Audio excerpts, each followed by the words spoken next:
So the first place I'd recommend is in Hove, and it's right here. Flatout coffee. Probably the best coffee you'll drink in Brighton. Lovely staff, nice patisseries. They also do motorcycle apparel there, and companies like Builtwell.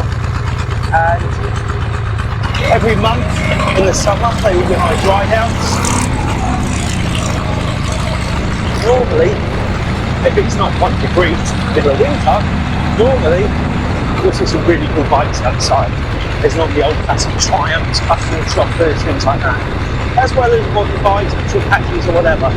Great place, really worth a visit. So just around the corner here, the Salvage Sawdust, owned by a guy called Jack. Really lovely guy. It's a great place.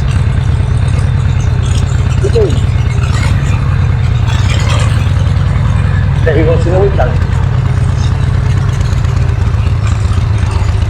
So he procured some of the best vintage clothing you can get. If you want an original 1948 M1 deck jacket, you know, with just the right amount of patina, Jack will have one.